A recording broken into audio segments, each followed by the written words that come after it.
Welcome to another edition of Frankly Green Bay, brought to you by Let Me Be Frank Productions.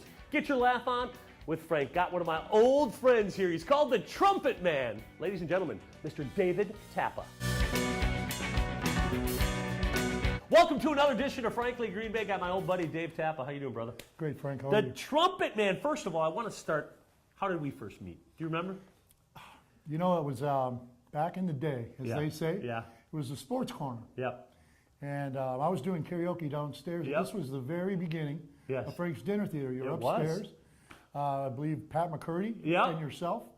I did the karaoke show downstairs. Yeah. And you folks filled the place up for me every Thursday night. Yeah. And it worked out real well. We actually spun that off over to the SC Grand. Let's go way back, though. You play the trumpet. When did this become a passion and a profession for you? My dad was a trumpet player. Okay. It started that early, I guess. I was fortunate. I've had some great band directors coming up.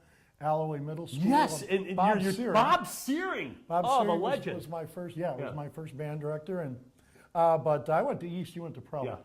And I was fortunate to have Norm Hinckley. Yeah. Storm and Norman. Yep, Storm and Norman. And he was the first guy that kind of let me believe that, you know, you keep working, you can do something with that horn.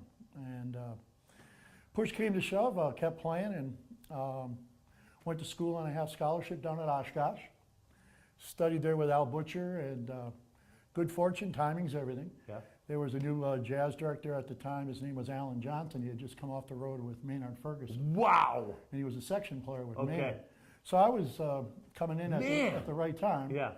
Well, you went on the road and you did this professionally. Yeah, there was went down to Miami, right? Yeah, a friend of mine, he went to Provo. I think he was ahead of you, Rick Rowland was his name. He was out at GB, and he took a job with a group called Van Presley Fusion.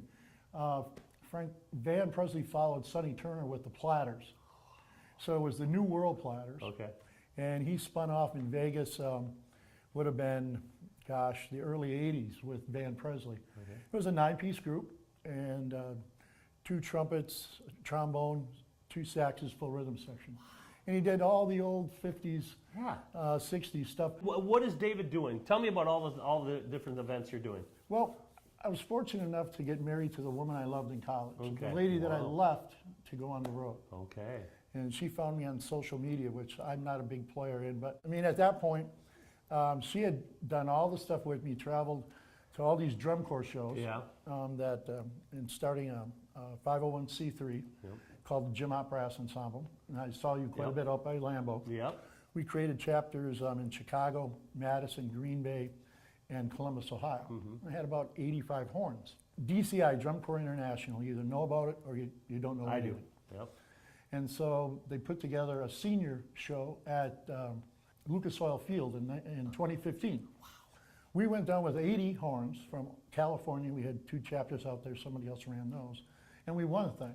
Yes. We won the darn thing. And now you're performing at senior homes. Yeah. Now you can be performing at Packer games, too. Yes, I will. Yeah. I'm looking forward to that parking lot stuff. Got a little mobile unit, just going to be working the crowds. Playing some old Packer stuff, polkas, old-time music, and having a lot of fun doing it. Join us next week for another creative person from northeastern Wisconsin. David, blast from the past, brother. Good seeing you. I'll see you out there this year. All right, see you. Thank you.